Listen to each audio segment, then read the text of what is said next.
Hey guys, welcome back to my YouTube channel. And I hope आप सभी लोग interviews की तैयारी कर रहे होंगे। कुछ लोग नर्वस भी होंगे कि यार पैनल कैसे क्वेश्चंस पूछेगा, हम उन्हें कैसे आंसर करेंगे, हम पॉजेस कैसे लेंगे। But don't need to worry about it. इस वीडियो में आपके सारे डाउट्स मैं क्लियर कर दूंगा। एंड अगर इन केस कोई डाउट रह भी जाता है ना, तो प्लीज़ उसे कमेंट डाउन करिएगा, मैं उसको देखूंगा एंड जल्द से जल्द उसको क्लियर करने की कोशिश करूंगा, क्योंकि अब टाइम हमारे पास इतना ज़्यादा बचा नहीं है। इंटरव्यूज़ ऑलरेडी चालू हो गए हैं। मेरी काफ़ी जो एस्पिरेंट्स है जो इंटरव्यू दे के उनसे बात हुई, तो मैं उनके कुछ सेट ऑफ क्वेश्चंस भी रखूंगा इस वीडियो में, जो आपको हेल्प करेंगे आपके इंटरव्यू को लेके। So keep watching it. आपको एक प्राइम फेसी चीज़ बता दूं, प्राइम फेसिया में, कि इंटरव्यू अगर आप देने जा रहे हैं तो 3 चीज़ें ज़रूरी हैं जो आपके पास होनी चाहिए। पहली चीज़ है आपकी पर्सनल स्टोरी टेलिंग। आप कैसे एक इंटरव्यूअर को अपने बारे में एक्सप्लेन आउट करते हो, अपने आप को एक तरीके से सेल आउट करते हो। सेकेंड थिंग इज़ कि आपकी बैंकिंग अवेयरनेस, जिसमें आपकी हर एक चीज़ आती है, आपकी बैंकिंग नॉलेज आती है, आपके बजट सेशंस के बारे में आता है, and everything that you know about banking, and उसे आप कैसे अपने पर्सनल लाइफ से कनेक्ट कर सकते हो। And third thing, the foremost, is economic current economic landscape में आपका क्या रोल रहता है। सो ये 3 चीज़ें क्रूशियल है। बाकी rest I tell you in the video. अगर वीडियो पसंद आता है तो प्लीज़ उसे thumbs up, give a like to it, comment down all your queries. कोई क्वेरी रह के नहीं जानी चाहिए। आज और इसी वीडियो में आपकी सारी क्वेरीज क्लियर होनी चाहिए। अच्छा लगे, सब कुछ सही लगे और आगे और भी वीडियोस देखने हैं तो प्लीज सब्सक्राइब करना, and don't forget to hit the bell icon, that is very important. मैं देख रहा हूँ काफ़ी लोग बेल आइकन नहीं दबाते हैं, कुछ लोग सब्सक्राइब नहीं करते हैं, तो यार आपसे इंटरेक्शन मेरा कैसे रहेगा regular. Please do it.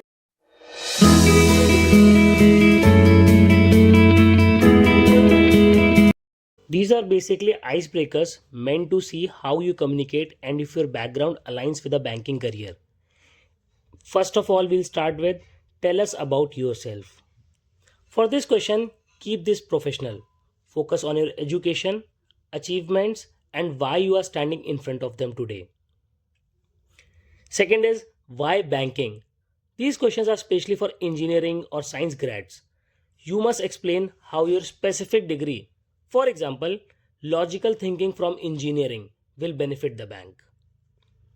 Third is strength and weaknesses. For this, you must give some examples. In fact, before this, you would have to do yourself a SWOT analysis, so that अगर आप पहले से SWOT analysis अपनी करके रखोगे तो वहाँ उनको explain करने में आपको बहुत आसान रहेगा. So for a weakness, mention how you are actively working to improve it. Strength, how your strength will help the bank in the immense future. Fourth and the foremost thing is, where do you see yourself in the upcoming 5 years? So focus on growth with in a bank. आप कुछ ऐसा answer मत दे देना कि आपको उसके बाद 5 साल बाद टाइकून बनना है या 5 साल जो भी करना है, वट एवर इट इज़, जो भी है ना, keep it with your self. So can अभी आपको आंसर वो देना है जो इंटरव्यूअर को अच्छा लगे। Like for example, moving from PO to a managerial role with deeper expertise. So ऐसे आंसर्स आपको मेन ओवरऑल फ्रेम करने हैं। Next is your technical banking awareness. See the panel expects you to know the bread and butter of the industry. तो basically अगर इसको जैसे मैंने segregate किया उसके अकॉर्डिंग बताऊं, तो सबसे पहला जो फॉरमोस्ट क्वेश्चन रहता है दैट इज़ RBI's रोल। उसमें you can tell what are the functions of RBI, define CRR, SLR, repo rate and reverse repo rate.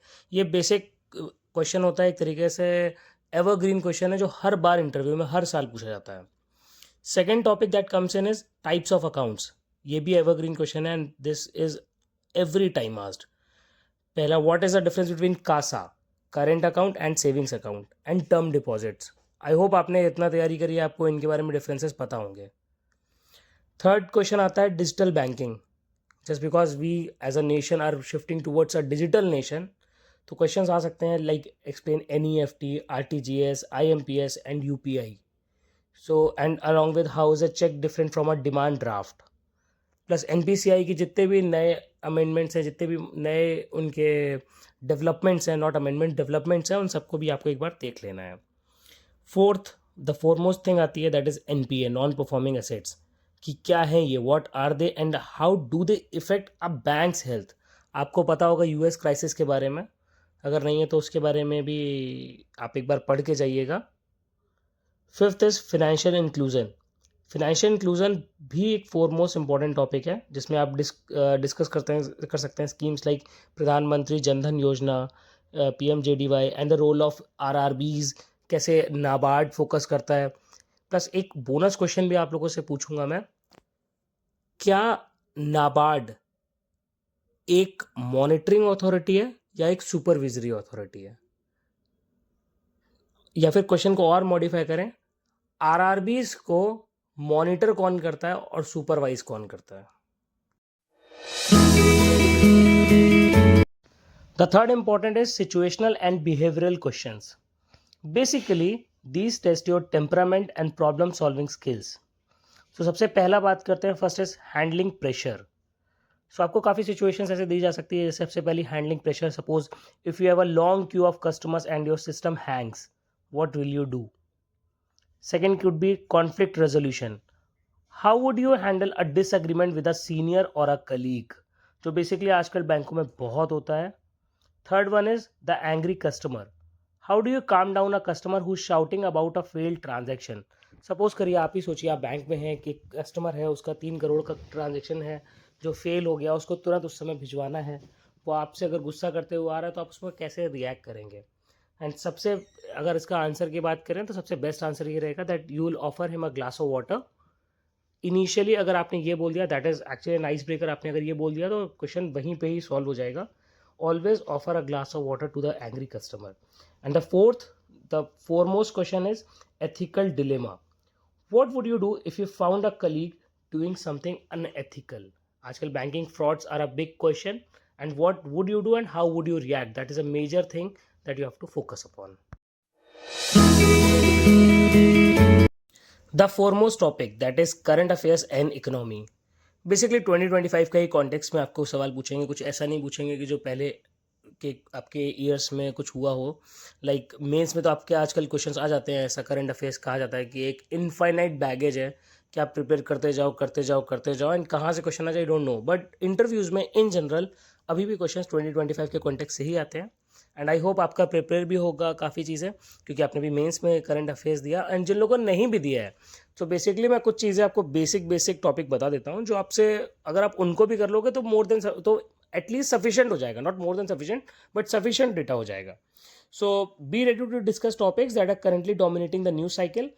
First could be digital rupee, the process and benefits of India central bank digital currency. Second is union budget highlights. So पूरा budget तो आप पढ़ लोगे अभी, तो अब शायद अगर आपने पहले नहीं किया तो आपके लिए मुश्किल होगा, जिन्होंने किया है उनके लिए वेल एंड गुड है। सो उसमें आपको बेसिकली की टेक अवेज ले जाने हैं बैंकिंग और एग्रीकल्चरल सेक्टर्स के लेके। Third one is privatisation. उसमें आपको ओपिनियन बहुत मैटर करता है। अगर आपसे ओपिनियन पूछा जाए कि सपोज अगर आप जिस बैंक में गए वो बैंक प्राइवेट हो जाए तो आप क्या रिएक्ट करेंगे? सो उसमें आपको बहुत न्यूट्रल रहना है, कुछ आपको एग्जेग्रेट नहीं करना है, अपने इमोशंस को सोक इन करना है। Fourth is inflation. How is the RBI currently managing inflation in India?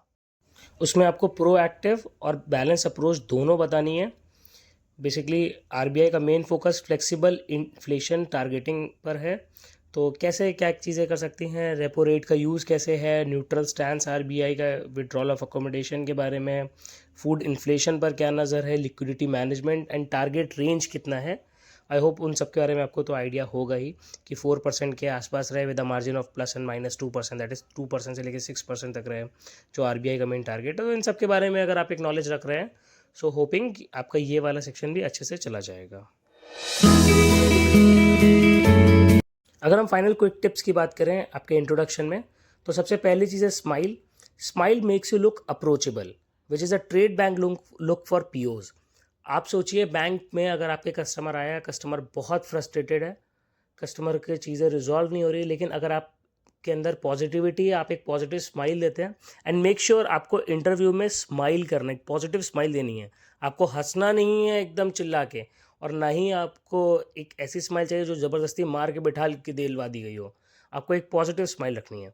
Second is your eye contact. Eye contact बहुत मैटर करता है, क्योंकि काफ़ी लोग होते हैं कि किसी एक ही इंटरव्यूअर को पैनल में देखते रहते हैं, या फिर कहीं और देखते हैं, नीचे देख लेते हैं। इधर उधर आके नहीं देखनी है, आपको प्रॉपर आई कांटेक्ट देना है हर एक इंटरव्यूअर को। जब आप एंटर करेंगे आपको विश करना है, और हर एक इंटरव्यूअर तक आपकी आईज जानी चाहिए। आप भले, क्योंकि सोचिए आप 5 लोग हैं, आप सबको ये नहीं कर सकते good morning sir, good morning sir, good morning sir, good morning sir, good morning ma'am. तो आप एक ही बार में आपका good morning sir, good morning ma'am, और and you have to move your eyes constantly so that everyone sees you wishing. Along with this आपको बार बार मॉक इंटरव्यूज़ को देना है। अगर आप चाहें तो मैं भी पर्सनलाइज इंटरव्यू जो ले रहा हूँ उसके थ्रू आप एनरोल कर सकते हैं, एंड सो दैट हम भी एक पर्सनलाइज इंटरव्यू शेड्यूल कर सकते हैं। सो बेसिकली उसमें आपको अपना बॉडी लैंग्वेज, अगर आप मेरे थ्रू नहीं ले रहे हैं तो आपको खुद से रिकॉर्ड करना है अपने आप को, एंड आप you need to check your own body language, and most importantly you have to avoid filler words like अरे वो, ये सब चीज़ें अवॉइड करनी है। ये सब चीज़ें जितना ज़्यादा आप अवॉइड करोगे उतना ही अच्छा आपका इंटरव्यू होगा। The most important thing, the last but not the least, is you should have a well known knowledge about your native place. आप जितना अच्छा अपने नेटिव प्लेस को जानते होगे उतने अच्छे आंसर्स दे पाओगे, क्योंकि काफ़ी बार क्वेश्चंस पूछ लेते हैं। जैसे फॉर एग्जांपल आप किसी रूरल बैकग्राउंड के पास से बिलोंग करते हैं तो आपसे पूछ लेते हैं कि आपके यहाँ क्या क्या फार्मिंग होती है, rabi crop and kharif crop के बारे में बताइए, आपका शहर कैसे वेल नोन है। Like for example if I belong to Kanpur, I can say Kanpur was the Manchester of north India. So basically आपको इन सब के बारे में जानकारी होनी चाहिए, and that was all from my side. So if you found this useful, please hit the like button, leave your thoughts in the comments, and don't forget to subscribe for more.